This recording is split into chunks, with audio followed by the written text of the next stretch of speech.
The City of Charlotte Stormwater Services presents our program's successes and lessons learned.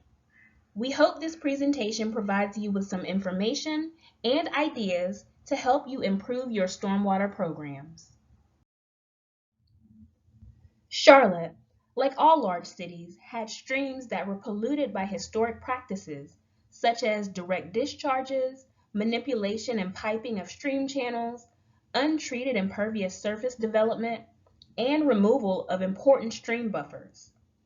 Charlotte began trying to address these issues long before the Clean Water Act. Our detention rules go back to the 70s, but we have certainly picked up the pace since the Clean Water Act, as the importance of water resources has been better embraced by general society. In addition to historic pollution challenges, Charlotte is one of the fastest growing cities in the country. Our current population is over 850,000, which is 20% more than just 10 years ago. Coupled with the population growth, rapid land development has also been occurring for many years. So we are simultaneously trying to put the wheels on while moving down the highway. And we're trying to address historic impairment while we are in a rapid growth. Charlotte has around 2,000 miles of streams. And while we have many great programs aimed at preserving and improving our surface waters, past and present activities have degraded their conditions.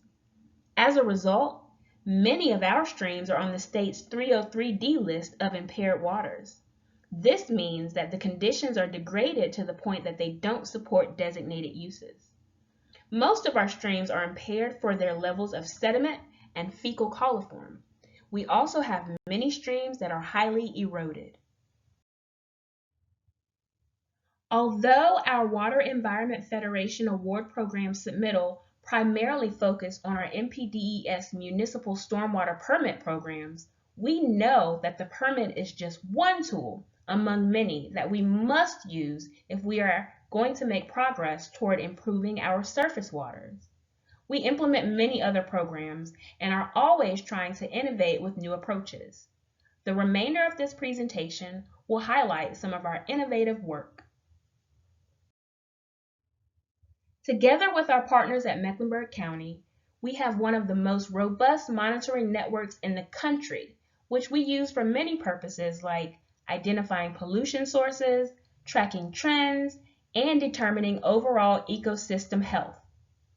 As our program has matured, we shifted gears from doing watershed improvement projects as good opportunities presented themselves to using our enormous data sets in modeling exercises to select projects. The models help to define existing problems and figure out the best opportunities for improving surface water quality in impaired waters. Monitoring and modeling work in concert with our watershed planning efforts. Watershed plans outline a strategy for improving impaired surface waters. Modeling efforts help to identify and prioritize project locations to address specific pollution problems. Beyond projects, the data can help us decide what areas we need to concentrate with respect to education and outreach, pollution source tracking, and enforcement. For example, high fecal coliform numbers could mean that there's an opportunity for increased education and outreach related to scoop the poop or sanitary sewer overflow prevention.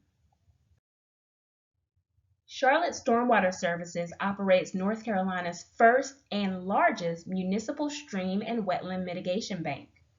When municipal projects like new roads or sewer lines are constructed, they sometimes impact streams and wetlands, and federal rules require those impacts be mitigated by restoring, enhancing, or preserving streams and wetlands within the same watershed.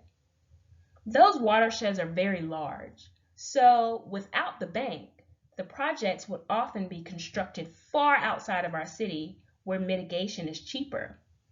Having a local bank is one of our key tools for helping to improve our surface water. It keeps the money where the impacts occur. Credits are created when streams or wetlands are restored.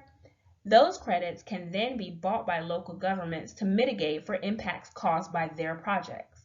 The purchase of those credits creates funds for more restoration projects. Another innovative program we have that helps to improve watersheds is our post-construction fee in lieu program. For certain developments, such as those in transit station areas and designated distressed business corridors, developers can pay a set fee to the city rather than installing required controls on site. The city is then able to install regional-type stormwater control measures that provide greater benefits for surface water quality than would have been achieved by installing several smaller control measures. To date, close to $19 million has been collected through this program, and projects installed are treating over 248 acres of development. One of our biggest keys to success is our many partnerships.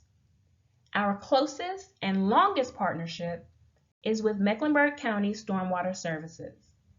We're a joint utility, and we often combine resources and collaborate on many aspects of our programs.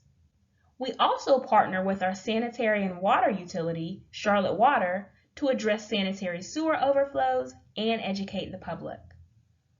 We partner with our local soil and water conservation district to fund urban cost share programs to address water quality on a citizen level. And we just won a grant with the Soil and Water Conservation District to inventory pipes that are exposed to stream erosion and to educate private landowners on how to address private system issues. This is a pilot in a small watershed that, if successful, would likely be expanded. On a regional level, we are actively involved with over 20 other municipalities in the Regional Stormwater Partnership of the Carolinas. This nonprofit organization combines resources to address permit requirements and collaborate on regional stormwater issues. At the state level, we are part of the Stormwater Consortium of the Water Resources Research Institute. The group is comprised of 9 large urban municipalities in North Carolina, which pool resources to sponsor research on urban stormwater issues and to discuss and solve common concerns. Another partner is Mecklenburg County Park and Recreation.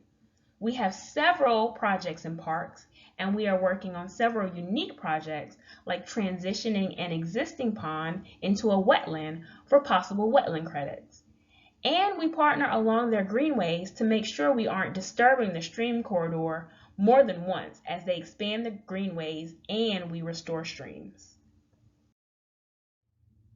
The project known as the Chantilly Ecological Sanctuary at Briar Creek is a great example of multiple partners with multiple funding sources.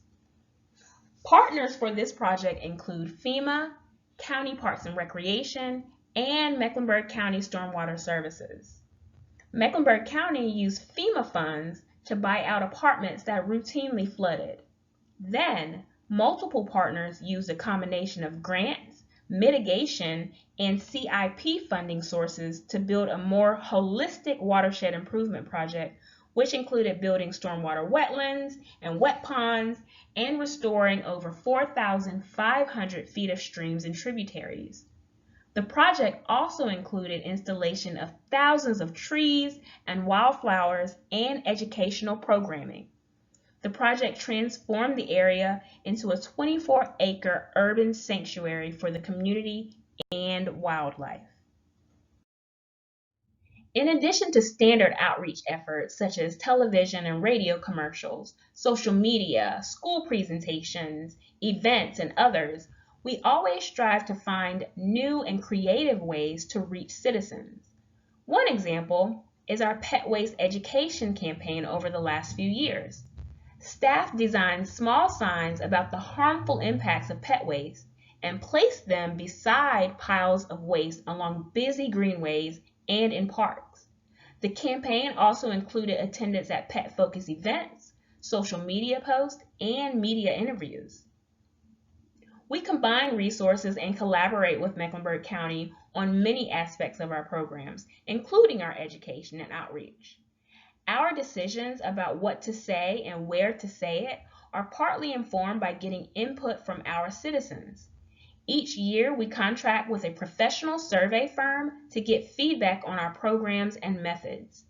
This last year, we also conducted 2 focus groups to obtain detailed input on our outreach materials and a number of other issues. Special studies and investigations have been an integral part of our program for many years. Rather than always taking what we read and hear at face value, we dive deeper to collect and analyze more data and assess local conditions and impacts. We then use our findings to help prioritize resources and to make sound, science-based decisions. One example of data-driven decision-making is our recent ban on pavement sealants that contain high polycyclic aromatic hydrocarbons, or PAHs. Charlotte-Mecklenburg Stormwater Services developed and implemented a multi-year study to help us understand the risk and prevalence of high PAH sealants in our watersheds. We used the results to support an ordinance revision that established a local prohibition on the use of pavement sealants with high amounts of PAHs, which can be harmful to aquatic life. There are so many positive aspects to our stormwater program here in Charlotte, but the fact remains that many of our surface waters are still degraded and much work remains to be done. We have learned so much along the way and will continue to apply what we have learned. One key point is that while meeting the requirements of our municipal stormwater permit is very important and it will help move the dial forward on improving surface waters, it's just one tool among many tools that are needed. We keep our city's elected officials and leaders well informed about stormwater issues and what we need to achieve our goals. Their support and input are critical to our program's success. As discussed earlier, we have developed partnerships with other organizations whose goals align with ours. Combining our financial, technical, and intellectual resources with others creates the synergy needed to accelerate towards our goals. Finally, we have involved stakeholders and citizens in shaping many of our policies and programs since we were established in 1993. Doing so might take longer than not involving them, but we have learned that by obtaining the buy-in and trust from our interested parties and the general public, that is a major key to success. If you would like to find out more details about our program, please feel free to reach out to our Stormwater Services Manager or our Surface Water Quality and Environmental Permitting Manager.